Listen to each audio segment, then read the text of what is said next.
Assalamualaikum warahmatullahi wabarakatuh. Alhamdulillah. Alhamdulillahi rabbil alamin. Nahmaduhu wa nasta'inuhu wa nastaghfiruhu wa natubu ilaih. Ashhadu an la ilaha illallah wahdahu la syarika lah. Wa ashhadu anna Muhammadan 'abduhu wa rasuluh. Allahumma salli wa sallim ala nabiyyina Muhammad wa ala alihi wa sahbihi wa man da'a bida'watihi wastanna bisunnatihi la yaumiddin, amma ba'd. Faya ibadallah ittaqullah usikum wa nafsi bitaqwallahi wa ta'atihi la'allakum tuflihun. Wahai hamba-hamba Allah, hendaklah kita perteguhkan ketakwaan kita kepada Allah Azza wa Jalla dengan mematuhi segala perintah-perintah Allah, meninggalkan apa yang dilarang yang ditegak oleh Allah, mengikuti sunnah Rasulullah sallallahu alaihi wasallam, menjauhi perkara-perkara khurafat, bidah dan apa saja yang menyalahi sunnah Nabi sallallahu alaihi wasallam. Semoga kita sentiasa terpelihara daripada segala perbuatan yang mengundang kemurkaan Allah Azza wa Jalla ke atas kita. Para jemaah sekalian, khutbah kita pada hari ini kita akan bincang satu tajuk, halaluha hisab, haramuha azab. Yang halal akan dipersoalkan, yang haram akan diazab. Dalam bahasa kita, halal dipatuhi, kehidupan diberkati insya-Allah. Maka para jemaah sekalian, Allah Subhanahu wa taala telah menentukan syariat Islam sebagai panduan dalam segala aspek kehidupan manusia. Dalam aspek pemakanan, halal juga menjadi perkara yang sangat penting untuk dituruti. Nanti kita akan bincang pula halal di dalam pakaian. Mana ada logo halal, cok halal pakaian? Jubah ada cok logo halal, bikini haram, tak ada lagi orang buat. Tetapi mengikut SOP syariat, di dalam berpakaian ada yang halal, ada yang haram. Wanita dalam rumah dia boleh pakai apa dia nak pakai depan suami dia, dipersilakan. Tapi kalau keluar rumah ada pakaian yang tak patuh syariah, maka pakaian itu haram. Itu kita kemudiankan dalam tajuk khas, halal haram dalam pakaian, insya-Allah. Saya nak fokuskan tajuk kita hari ini, halal haram di dalam pemakanan. Maka wajib ke atas kita memastikan mencari yang halal itu satu kefarduan, satu kewajipan. Bawa balik kepada anak isteri makanan yang halal adalah menjadi kewajipan. Kita nak makan, nak minum, pastikan perkara itu halal, halalan tayyiban. Sebagaimana firman Allah Ta'ala, A'udzu billahi minasy syaithanir rajim. Ya ayyuhan nasu kulu mimma fil ardi halalan tayyiban ولا تتبعوا خطوات الشيطان إنه لكم عدو مبين. Wahai sekalian manusia, makanlah dari apa yang ada di bumi yang halal, tayyiban, lagi baik. Dan janganlah kamu ikut jejak langkah syaitan. Kerana sesungguhnya syaitan itu adalah musuh yang terang dan nyata bagi kamu. Ayat ini surah Al-Baqarah ayat 168. Dalam Al-Quran, perkataan halalan tayyiban disebut berulang kali, menunjukkan betapa Islam sangat mementingkan kita untuk memilih sumber makanan yang halal lagi baik. Namun begitu, masih ada yang tidak memahami dan mengambil mudah perkara ini. Halal haram tak bang busuk makan belaka. La. Ada benda yang busuk halal. Ada benda tak bang busuk haram. Dia bukan mutlak kalau busuk haram. Kalau lagu tu kira-kira ramahlah orang berdosanya. Tak tamu orang Kelantan ni makan budu busuk bangang. Tapi tak ada ulama kata haram makan budu. Maka ada yang benda tak bau tapi haram sebab daging tidak disembelih. Daging lembu curi contohnya. Maka itu menunjukkan bahawa memilih sumber makanan yang halal lagi baik. Tapi masih ramai juga, ada juga di kalangan orang-orang Islam yang masih tidak memilih makanan, tidak memahami dan mengambil mudah perkara ini. Sebuah hadis yang diriwayat oleh Imam Muslim daripada An-Nu'man bin Bashir radhiyallahu anhu, sabda Nabi sallallahu alaihi wasallam, innal halala bayyinun wa innal harama bayyinun. Maksudnya sesungguhnya yang halal itu jelas. Babi, arak, berapa benda haram jelas. Yang halal jelas, yang haram juga jelas. Sebenarnya Islam telah meletakkan garis panduan dalam aspek pemakanan. Ada yang beranggapan halal itu hanya tidak mengandungi unsur-unsur haram seperti babi, arak semata-mata. Setengah bahan-bahan makanan dia tulis tidak ada babi, tidak ada arak. Itu pemikiran orang non-Muslim, dia tak tahu apa. Dia ingat dua perkara tu ya haram. Sedangkan aspek sumber keuangan, dari mana fulus engkau ambil untuk beli makanan? Ditanya. Dari sudut kebersihan, kesucian, cara pengendalian dan pemprosesan sesuatu makanan itu juga perlu mesti diberi perhatian. Dalam pada itu kita seharusnya memilih makanan yang berzat, berkhasiat dari sudut kesihatan dan keselamatan kepada tubuh badan kita sebagai seorang manusia yang perlukan kepada kesihatan. Para jemaah sekalian, aspek pemakanan halal sangat berkait rapat dengan ibadat kita seharian. Kita bukan saja perlu memastikan sumber makanan diberikan kepada isteri dan anak-anak adalah halal lagi baik, bahkan sumber pendapatan daripada pekerjaan kita juga mestilah tidak melanggar aturan syariat. Duit haram, riba, rasuah, tipu orang,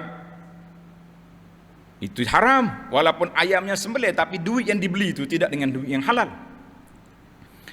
Kesan daripada sumber makanan yang haram ini menjadi penyebab rusaknya iman, amalan dan doa tidak dikabulkan.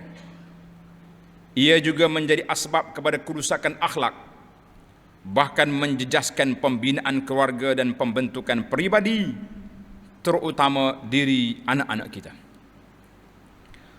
Renungkan hadis Nabi sallallahu alaihi wasallam yang diriwayat oleh Imam Al-Bukhari daripada Abi Hurairah radhiyallahu anhu.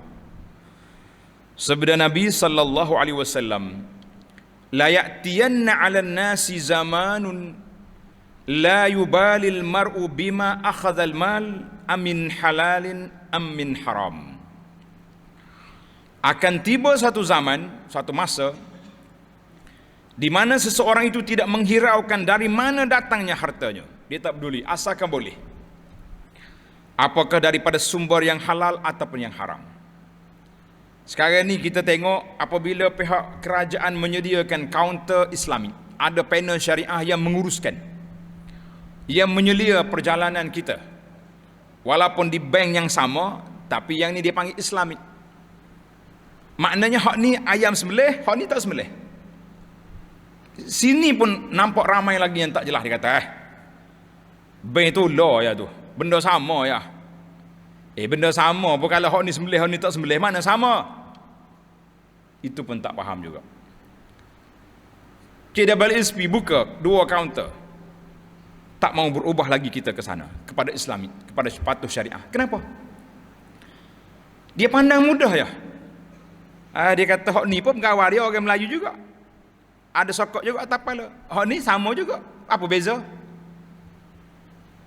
Itulah sikap kita. Bila orang ngajar tak si dengar, orang royak tak si kuliah tak si hadir, lepas tu tafsir agama dengan kepala sendiri. Ini jadi masalah kita. Islam mengajar kita supaya membina suatu perkara di atas keyakinan tanpa syak dan ragu-ragu. Oleh sebab itu Islam memberi panduan supaya kita menjauhkan diri daripada perkara ataupun makanan yang meragukan. Inilah jalan paling selamat supaya kita tidak terjerumus ke dalam perkara yang haram. Sebagaimana hadis tadi An-Nu'man bin Bashir yang diriwayat oleh Imam Muslim. Hadis seterusnya Nabi kata, "Famani taqasyubuhat istabra'a lidini'i wa 'irdihi." Siapa dia menjauhkan diri dia daripada perkara-perkara yang meragukan, maka dia telah membersihkan agama dan kehormatan dirinya. Maka para jemaah sekalian, itu yang patut kita kena buat. Jadi kita jangan melampau sangat. Berpada-pada kata orang, berpada-pada. Kalau orang kata ayam ni sembelih, penjual dia orang Islam, cukuplah tu.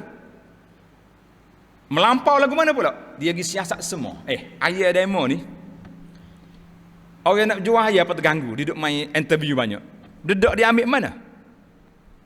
Buat daripada apa? Hanya tanya hak tu. Tuai kedai rembah ayam saya ambil klik. Itu dia panggil hulu sangat dalam perkara-perkara begini, memenatkan kita. Ada juga orang lagu tu. Dia siasat habis. Akhir sekali perbuatan ini membawa kepada was-was. Itu bahaya. Orang yang terlalu leka dia panggil ifrat wa tafrid. Orang yang cuai pula. Sembelih ke tak sembelih, kita baca bismillah pakai jadi. Ni sedap juga ni. Tak kira lah penjual di Islam ke tak Islam. Kita baca bismillah lah, dia sembelih tak baca bismillah ke? Pula. Kita ambil jalan tengah, jalan selamat. Famani tawaqa syubhat. Siapa dia meninggalkan yang ragu-ragu, kita ambil yang baik-baik. Alhamdulillah kita selesailah masalah kita.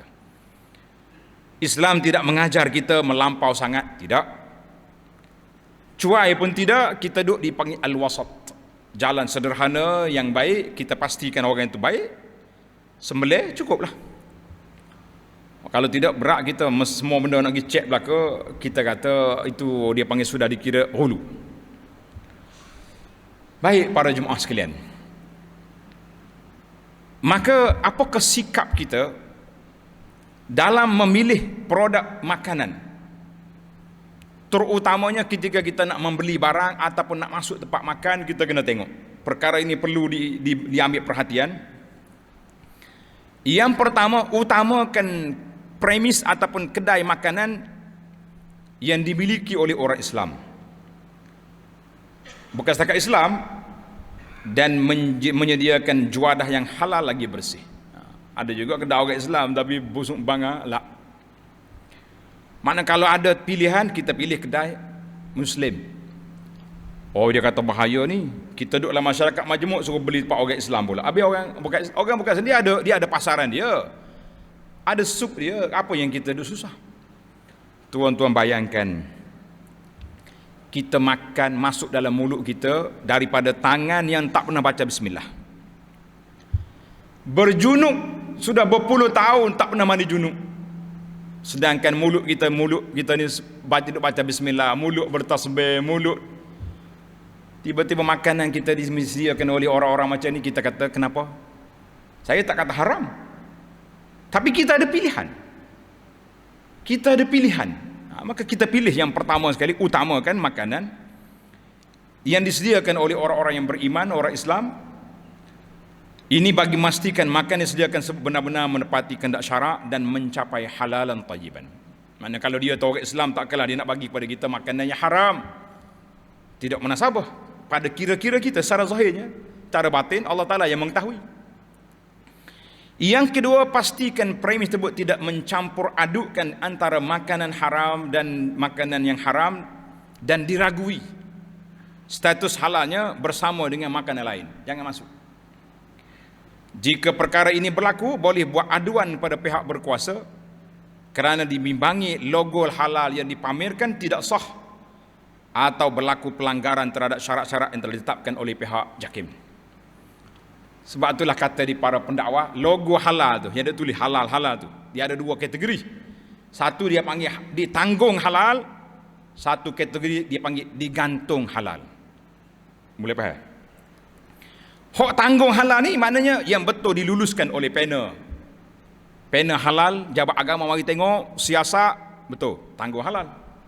Satu lagi, dia beli stiker, dia tepek di kedai dia, digantung di situ, maka itu nama dia digantung halal. Logo halal digantung. Ini ada. Kena hati-hati kita. Pergi tengok ya, jenguk sekali-sekala ni, awak punya logo halal ni, hak tahu berapa Kenapa dia nak marah tu, lari. Jangan duduk kalaying dia tak pasar. Ana satu tempat di airport lah, senang kita sebut lah. Airport. Masuk-masuk. Bila kita perhati tengok, tak ada logo halal. Panggil budak penjual semua anak orang Islam belakang. Pakai tudungnya, pakai topi, macam-macam. Kata, kenapa tak ada logo halal? Dia kata, JAKIM tak akan keluar logo halal kalaulah dalam premis tu ada makanan haram. Astagfirullah. Apa makanan haram di sini? Haram. Kita pun cepat-cepat, Assalamualaikum lagi tu. Tengok. Mana kita kena perhati benda-benda tu. Mana kalau ada logo halal tu dia tak akan campur. Kalau tidak, macam mana kita? Dia kata kalau ada benda haram dia tak akan dapat logo, tak akan dapat patuh syariah. Mudah ya, dia punya simple. Pasal itulah peranan logo tu kadang-kadang besar juga untuk kita nak kenal pasti. Yang ketiga, ambil tahu dan cakna terhadap isu pemakanan halal, serta berilah kepahaman kepada anggota keluarga untuk memahami kepentingan pemakanan halal dalam pembentukan rohani dan jasmani kita. Sememangnya kita ini terdapat banyak premis ketika ini. Tempat kita ni banyak kedai-kedai makanan yang menyediakan pelbagai jenis juadah, terutama dari luar negara. Dia panggil franchise, cawangan dia ada sini. Ingatlah bahawa biarpun hidangan sebut nampak menyelerakan, namun kita perlu berhati-hati dan teliti supaya kita tidak terjebak dengan pemakanan yang haram dan syubhat. Yang keempat, didiklah diri sendiri dan ahli keluarga untuk bersama-sama menjaga dan mempraktikkan pemakanan halal setiap masa. Ingatlah bahawa makanan yang halal menjamin keberkatan, makanan yang haram mengundang kemurkaan Tuhan. Semoga dengan kesungguhan kita memastikan pemakanan halal dalam keluarga melalui sumber pendapatan yang halal akan dilimpahi dengan keberkatan daripada Allah Azza wa Jalla. Jadi para jemaah sekalian, itulah di antara garis panduan pemerhatian sebelum kita masuk dalam kedai, sebelum kita beli barang. Kita juga kena teliti bahawa perkara-perkara yang disebut tadi sebahagian daripadanya perlu diambil perhatian. A'udzubillahi minasyaitonirrajim. Ya ayyuhar rusulu kulu minat tayyibati wa'malu salihah inni bima ta'maluna alim. Barakallahu li wa lakum bil Qur'anil azim wa nafa'ani wa iyyakum bima fihi min ayati wa dzikril hakim. Aqulu ma tasma'un wa astaghfirullaha li wa lakum fastaghfiruh innahu wal ghafurur rahim.